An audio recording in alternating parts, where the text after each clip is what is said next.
প্রিয় লিসেনার, আসসালামু আলাইকুম। আপনারা যারা ভয়েস অফ আরজে মুন্না ভিডি এই ইউটিউব চ্যানেলে আজকের নতুন ঘটনা যারা শুনছেন কিংবা শুনবেন কিংবা ইতিমধ্যেই শুনে ফেলেছেন, ধন্যবাদ। প্রিয় লিসেনার, আমি আরজে মুন্না। আমার সম্পূর্ণ নাম হচ্ছে মোহাম্মদ বেলাল হোসেন মুন্না। আমার দেশের বাড়ি জেলা গাজীপুর, উপজেলা কালিয়াকৈর, গ্রাম উত্তর দারিয়াপুর, ডিস্ট্রিক্ট ঢাকা। প্রিয় লিসেনার, আজকে আমাদের এই নতুন চ্যানেলের উদ্ভাবন, তাই আমি চাচ্ছি যে আমার ঘটনা দিয়ে আজকে এই নতুন চ্যানেলের উদ্ভাবন হোক। প্রিয় লিসেনার, আমার সাথে প্রায় অনেক ধরতে গেলে প্রায় 9 কিংবা 10টার মতো ঘটনা, প্যারানর্মাল ঘটনা আমার সাথে ঘটে গেছে। আমি চাচ্ছি আপনাদের ঘটনার মাঝে মাঝে আমার একটি করে ঘটনা কিংবা 2টি করে ঘটনা শেয়ার করতে বা প্রচার করতে। তো প্রিয় লিসেনার, আজকে যেহেতু আমাদের নতুন উদ্ভাবন চলছে চ্যানেলের, আপনাদের কাছ থেকে কোনো ঘটনা স্থাপন করতে পারছি না কিংবা কালেক্ট করতে পারছি না, তাই চাচ্ছি যে আমি নিজের ঘটনা দিয়ে আজকে ইমেল এপিসোডটা সাজাই। লিসেনার, আজকে 2টা ঘটনা আপনাদের সাথে আমি শেয়ার করতে চাচ্ছি। সেটা একটা গায়ে শিহরণ দেওয়ার মতো একটা ঘটনা, আর একটা একটু মেডিট টাইপের ঘটনা। তো প্রিয় লিসেনার, আমি আর বেশি কথা বাড়াতে চাচ্ছি না। অতিরিক্ত কথা না হয় পরেই বললাম ঘটনার শেষে, তাহলে আপনার মনোযোগটাও থাকবে ঘটনার দিকে এবং আমরা পরে ওটা আলোচনা করব। তো প্রিয় লিসেনার, চলুন চলে যাই আমার মেইন ঘটনায়।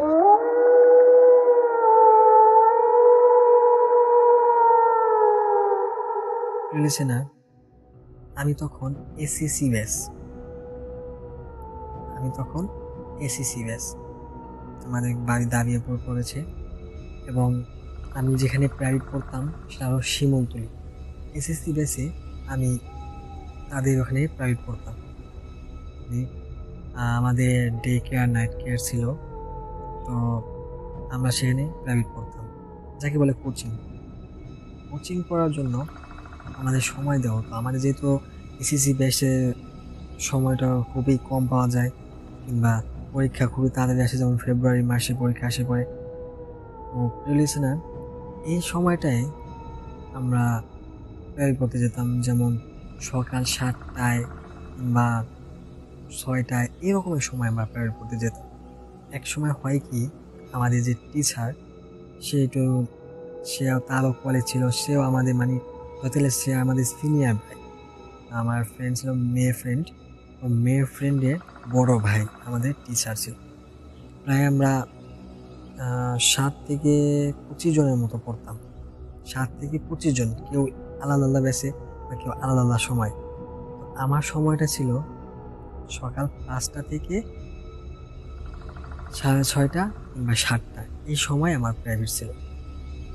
তো একদিন হয় কি, আমি ভাবছি যে তাড়াতাড়ি ঘুম থেকে উঠে ফ্রেশ হয়ে তাড়াতাড়ি কোচিংয়ে যাব বা প্রাইভেটে যাব, ওখান থেকে শেষ করে আমরা আবার স্কুলে ঢুকে যাব।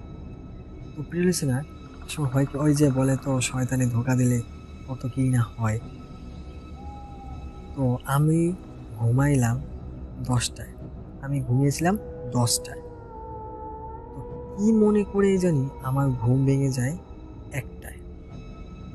লিসেনার, মন দিয়ে শুনবেন, কানে ইয়ারফোন লাগিয়ে শুনবেন, প্রয়োজনে সাউন্ডটা একটু কমিয়ে শুনবেন, মনোযোগ দিয়ে শুনবেন, তাহলে আপনার ভিতরে একটা ভয়ের সৃষ্টি হবে। চলুন ঘটনায় চলে যাই। তো 1টা বাজে আমার ঘুম ভেঙে যায়, যেটাকে বলে শয়তানে ধোকা দিলে যা হয়। 1টা বাজে ঘুম ভেঙে যাওয়ার পর আমি ঘড়ি দেখিনি যে ঘড়িতে কয়টা বাজে। তো আমি যেহেতু ঘড়িতে দেখলাম না কয়টা বাজে, আমি ওয়াশরুমে গেলাম, খাওয়া দাওয়া শেষ করলাম, তারপরে আমি ব্যাগ গোছালাম, তারপরে আমি রুম থেকে বের হলাম। লিসেনার, এই পর্যন্ত আমি ঘড়ির দিকে একটি বারের মতো আমি তাকাইনি। তাহলে বুঝুন প্রিয় লিসেনার যে আমাকে শয়তানে কিংবা যাই বল না কেন আহ, এটা কেমন প্রভাব ফেলেছিল। তো ওই দিন আমি আবার আয়াতুল কুরসি পড়েও ঘুমাইনি, আমার মনে ছিল না, তাড়াহুড়ার ভিতরে ঘুমিয়ে পড়েছিলাম এবং বাসায় একটু ফ্যামিলির সাথে একটু অন্যরকম একটা পরিবেশ সৃষ্টি হয়েছে, সেজন্য আমি তাড়াতাড়ি ঘুমিয়ে পড়েছিলাম। তো আয়াতুল কুরসিটাও পড়তে মনে নেই যে শয়তান আমাকে ধোঁকা দিতে না পারে। তো তারপরে আমি একটা বারের জন্য আমি ঘড়ির দিকে তাকাইনি, বাসা থেকে বের হয়েছি তাও আমি ঘড়ির দিকে তাকাইনি, আমি যে ঘড়ি যে হাতে পড়েছি তার দিকেও আমি তাকাইনি। লিসেনার এইরকমই হাঁটতে হাঁটতে হাঁটতে হাঁটতে প্রায়, তো আমার যেখানে প্রাইভেট পড়ি সে বেশি দূরত্ব, এবারে 4 কিংবা 5 কিলোমিটার হাঁটতে হাঁটতে যাচ্ছি সকালে। আমি লিসেনার আমার সত্যি আমি ঘড়ির দিকে আমি একটি বার পর্যন্ত আমি তাকাইনি, এত দূর রাস্তা পর্যন্ত আমি হেঁটে গেছি, তবুও আমি ঘড়ির দিকে আমি একটি বারের জন্য তাকাইনি। তো প্রিয় লিসেনার, আমি যখন হাঁটতে হাঁটতে হাঁটতে হাঁটতে সেই শিমুলতলি যেতে প্রায়, আমাদের এখান থেকে যেতে একটা ব্রিজ পড়ে, কালফিট বলে, আমার এখানে কালফিট বলে একটা ব্রিজ পড়ে। তো ওই পর্যন্ত মানে আমি হাঁটতে হাঁটতে গিয়েছি, বেশ অন্ধকার, মানে অন্ধকার ধরতে গেলে চাঁদের আলোর মতো। আমি ভাবছিলাম যে সকাল 5টা কিংবা 4:30 বাজে উঠে চলে যাও। আমি ওরকমের সময় ভাবতেছি যে হালকা ভোরের আলো যেহেতু আছে, কিন্তু ওদিকে যে আমাকে শয়তানে ধোঁকা দিয়েছে আমি তো সেটা তাও বুঝিনি। তো হাঁটতে হাঁটতে ব্রিজের কাছাকাছি আসছি, যেমন আমরা এখানে বলি কালপিট ব্রিজ, যেমন ধরতে গেলে যেমন একটা খাল খাল তৈরি হয় না, ওইরকম আমাদের এখানে খাল আছে, যেটা খালে উপর দিয়ে ছোটোখাটো একটা যে যেমন সরকারের যেমন উঠে দেয় এটা ব্রিজ, কিংবা মানুষ বা আমাদের নিজে গ্রামের মানুষের যেমন একটা বাঁশ দিয়ে কালপিট তৈরি করে, ওই রকমের একটা কালপিট। তো ওই পর্যন্ত আমি গিয়েছি। যাওয়ার পর আমি যা দেখতে পাই তা হচ্ছে সুন্দর একটা মেয়ে, সুন্দর, খুবই সুন্দর, আমি দূরে থেকে ফোকা দিতেছি, খুবই সুন্দর একটা মেয়ে। তার পরনে ছিল লাল বেনারসি শাড়ি এবং সে আমার সোজা সে আমার সোজাই দাঁড়িয়েছিল, তো আমি তো ছিলাম ডান সাইডে আর সে ছিল বাম সাইডে, আর পিছন সাইডটা ছিল মানে আমার বরাবর।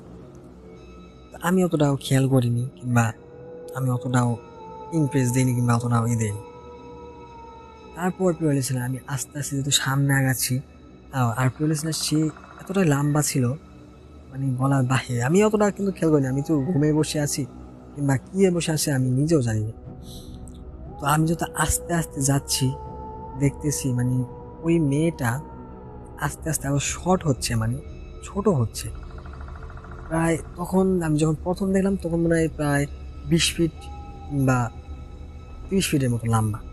আমি অতটা শিওর দিতে বলতে পারবো না, বা আমার ওইরকম হুঁশ ছিল না, একটা ধারণা করার একটা হুঁশ ছিল না। তো প্লিজ না, ওই সময় আমি যতই কাছে আগাচ্ছি ততই দেখতেছি মানে মেয়েটা ছোট হচ্ছে। এই তো ধরেন আমি দেখলাম 30 ফিট হচ্ছে, 25 ফিট, 20 ফিট, যত আগাচ্ছি তত ছোট হচ্ছে। তখন প্রিয় লিসেনার আমি আরও সামনে যখন যাচ্ছি কালপিটের কাছাকাছি যখন একবার এসে বলছি, তখন সে ছিল ওই পাশে, আমি ছিলাম এই পাশে। তো হঠাৎ করে প্রিয় লিসেনার তার ড্রেস আপ চেঞ্জ হয়ে যায়, যেমন সে পরেছিল কিন্তু লাল বেনারসি শাড়ি। তো আমি যখন কালপিটের কাছে আমি যখন কালপিটের কাছে, সে কিন্তু কালপিটের ওই পাশে। তখন প্রিয় লিসেনার হুট করে তার লাল বেনারসি শাড়ি সাদা কাপড়ে পরিণত হলো, সাদা কাপড়ে পরিণত হয়ে সে ধপ করে বসে পড়ল। আমি তো তখন আমার হুঁশটা ফিরে পাইছি যে এটা আমার সাথে কি হলো, কি হচ্ছে বা কি হতে পারে। আমি এটা মানে আমার মাথায় এসে গেছে, মানে বাড়ি থেকে বার হয়ে আমি যে এই কালপিট কিংবা ব্রিজ পর্যন্ত এসেছি ততক্ষণ আমার কোনো হুঁশই ছিল না, এবং আমি নিজের মাথায় কোনো ব্রেনটা আমি কাজ করতে পারলাম না। এবং যে আমি যে এত দূর হেঁটে এসেছি একটা গাড়ি দেখবো কিংবা একটা রিক্সা দেখবো, সে জিনিসটা আমার খেয়াল নেই, বা পায়ে হেঁটে এসেছি। ঠিক আছে, পেলেছ না? তো যখন দেখলাম সে বসে পড়েছে, তখনই আমার মাথায় আমার মানে ধারণাটা এসে গেছে, এবং আমি ঘড়ির দিকে তাকাই যে কটা বাজে এটা দেখার জন্য। যখন আমি ঘড়ির দিকে তাকাই, দেখি তখন রাত 1:30, মানে যাকে 1:30 বলা হয়। তো প্রিলাসে তখনই তো আমার মনের ভিতরে একটা ধাপ করে ভয় ঢুকে গেছে। কি হলো, কি অবস্থা? আমি তো সকাল দেখে এত দূর আসলাম, সকাল, আমি ভাবছি সকাল 4টা কিংবা 5টা বাজে, ভোরের আলো দেখা গেছে। আমি মনে মনে এগুলো ভাবতেছি। আর ও যে যে ঝিনটা যে জিন, সে পিছন দিকে, মানে আমি তার পিছনে, এবং আমার সামনের দিকে তার পিছন, সে সামনে দিয়ে তাকাচ্ছে, মানে সোজাসুজি বরাবর বসে আছে, মুখ দেখা যাচ্ছে না স্যার। আর পায়ের নখ ছিল এতটা বড়, যা ধারণা করা বাহিরে। ব্রিজ এই পাশ থেকে ওই পাশে পড়ে আছে, এবং হাতের নখটাও বড় বড় ছিল। আমার তো তখন তো মাথা আমার কিচ্ছু, আমি কাজ করাতে পারছি না। আমি এখন পিছনে যাব নাকি সামনে যাব নাকি পাশ কাটিয়ে চলে যাব, আমার মাথায় কোনো ধারণাই আসছিল না। বুঝলিস না, তখন আমি কি করব? কারণ আমার আয়াতুল কুরসিও মনে পড়ছে। আমি আয়াতুল কুরসি পড়ে, আমি কিন্তু শরীর বন্ধ দিয়ে আসতে, আমি সব সময় চেষ্টা করি আয়াতুল কুরসি পড়ে শুনে শরীরটা বন্ধ রেখে চলাফেরা করতে। কিন্তু তখন আমার এমন একটা সিচুয়েশন, আমি আয়াতুল কুরসিও মনে করতে পারছিলাম না। আমি আয়াতুল কুরসি ঠিকভাবে পড়তেও পারছিলাম না। মানে ভালোভাবেই তো পড়া যায়, বা আমি মাঝখানে আমি ভুল করছি, তখন তার কোনো প্রিপারেশন কাম করছে না। মানে আয়াতুল কুরসি তো কোনো কাজ করবে না, মানে উল্টাপাল্টা পড়লে কি আর কাজ করবে? প্রিপারেশন না। আমার তো এখন মানে ভয়ে আমার মনের ভিতরে এমন উথাল পাথাল শুরু করছে, আমি নিজে ভাবতেছি যে আজকে আমার জীবন শেষ। এক নয় ইস্পার, না এক নয় উস্পার। এখানে কি করব? আল্লাহর কাছে কইলাম, হে আল্লাহ, আজকে তো মনে হয় আমার শেষ। তুমি আমার রক্ষাকারী, তুমি আমার জীবন দাতা। তোমার কাছে আমি আশ্রয় চাই এই খারাপ অস্তিত্বের কাছ থেকে। তো প্রিয় লিসেনার, আশ্চর্যজনকভাবে আমার আয়াতুল কুরসি মনে পড়ে গেল। সম্পূর্ণ আমার আয়াতুল কুরসি মনে পড়ে গেল। আমি দ্রুত 1 সেকেন্ড দেরি না করে আমি আয়াতুল কুরসি পড়ে শরীরটা বন্ধ করে আল্লাহর কাছে আবার বললাম, হে আল্লাহ, আপনি আমাকে সাহায্য করতেছেন। আমি জানি যে আপনি আমার পাশে আছেন, আপনি আমাকে সাহায্য করছেন। তখন আমার মনে আর একটু সাহস বাড়লো। পরে আবার একটু প্রায় কিছুক্ষণ দাঁড়িয়েছিলাম। দাঁড়িয়ে থাকার পর আমি এখন ভাবতেছি যে পিছন দিকে যদি যাই তবু আমার বিপদ, যদি আয়াতুল কুরসি ভালো মতো না হয় তবু আমার বিপদ। আমি যদি সামনে যাই তবু আমার বিপদ, আমি যদি পাশ কাটিয়ে যাই তবু আমার বিপদ। আমি বললাম, স্যার, এই সিচুয়েশনে আপনি কি করবেন? এই পরিস্থিতি আপনি যদি পড়েন তাহলে আপনি কি করবেন? মাথায় আপনি কি ধারণা দিবেন? তাহলে বলুন আপনি। আমার পরিস্থিতিটা এমনভাবে গেছে, আমার মাথার ঘাম চুষে চুষে, মানে পেট পেট বেয়ে বেয়ে পড়তেছে। এখন আমি ডিসিশন আমার একটা, যেহেতু আল্লাহ আমার পাশে আছে, আল্লাহ যেহেতু আমাকে সাহায্য করেছে, আল্লাহ যেহেতু আমাকে আয়াতুল কুরসি মনে করে দিয়েছে, তার মানে আল্লাহ তাআলা আমার পাশে আছে। আমি টার্গেট, আমি আমার পাশ দিয়ে যাব, যেই বাবা সেই কাজ। আমি সুন্দর করে তাকিয়ে আর ডাইন সাইড দিয়ে দেওয়ার চেষ্টা করছি। এখানে একটা কথা কি, এটা হাদিসে আছে আমাদের, যে রাত্রবেলা যদি কোনো কিছু সাথে চলাফেরা করো কিংবা কোনো কিছুর সাথে দেখা হয়, কোনো যেমন একটা বিড়াল, যে কোনো একটা প্রাণী হতেই পারে, তখন সেই প্রাণীটাকে বাম সাইডে তোমাকে ফেলতে হবে, তুমি থাকবে ডান সাইডে। মানে সেই প্রাণীটা কিংবা সেই বস্তুটা যেটা থাক, বস্তু প্রাণী যেটা থাক, তোমার বাম সাইডে থাকবে আর তুমি থাকবে ডান সাইডে। এটা হাদিসে আছে।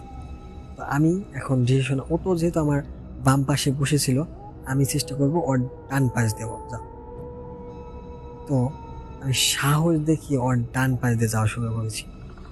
রিয়েলিসে না, এমন বিচ্ছিরি গন্ধ, মানে আমি আমার এই বয়সে আমি কখনোই এমন বিচ্ছিরি গন্ধ পাইনি। মানে মাছ পচা আরও আজেবাজে যেগুলো আছে, যেগুলো গন্ধ বিশিষ্ট, সেই রকম একটা গন্ধ। ঠিক আছে, তো আমি এই গন্ধ কখন আমি পাই,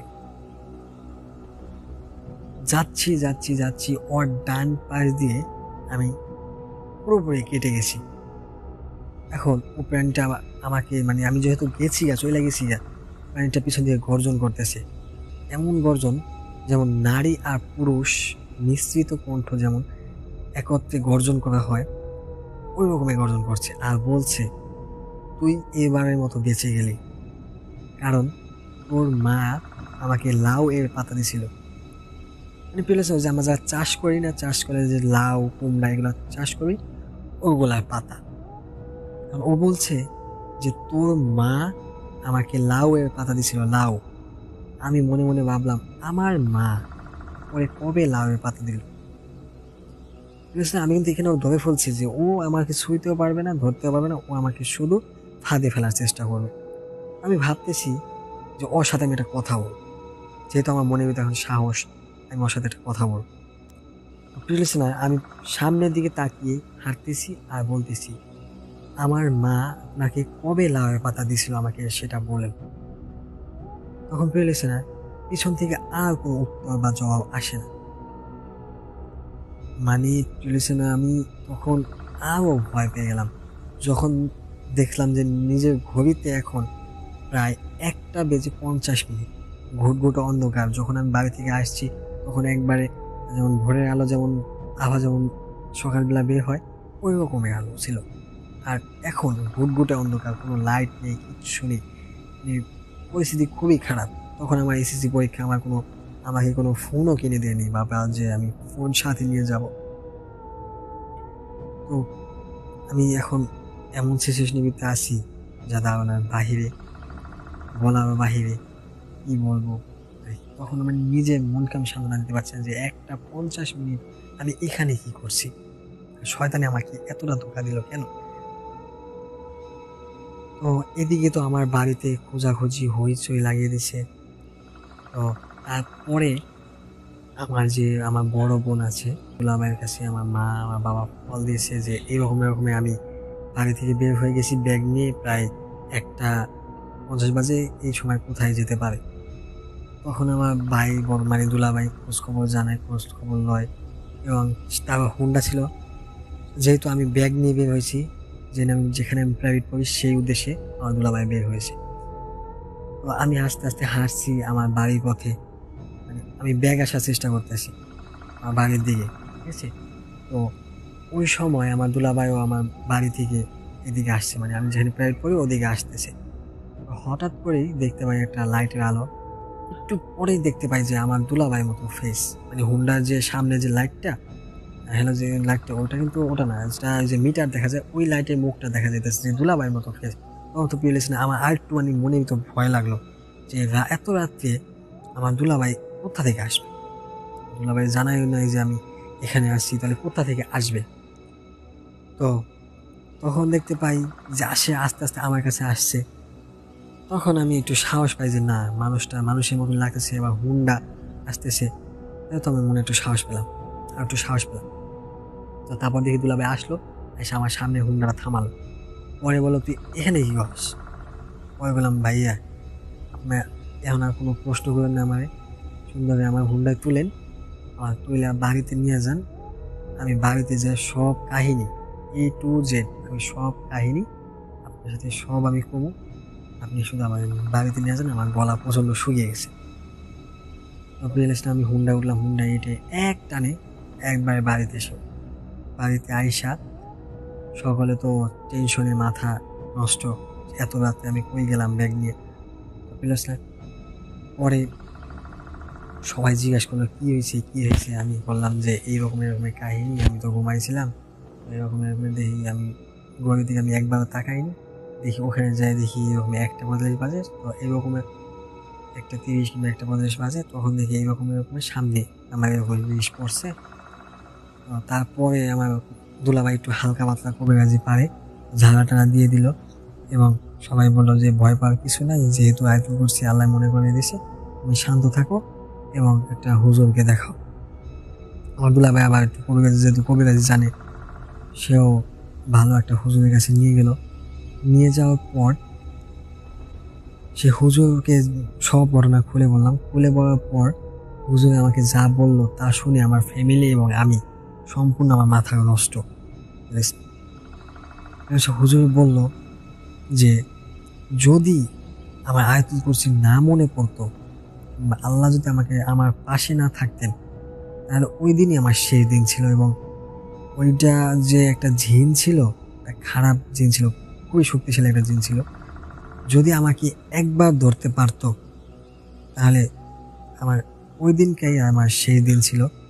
এক নয় পানিতে চুবিয়ে মারতো, চুবিয়ে কোনো মানে মাংস বিশিষ্ট আমার কোনো কিছুই থাকতো না, খালি জাস্ট হাড়টা পাইতো, আর কিচ্ছু না।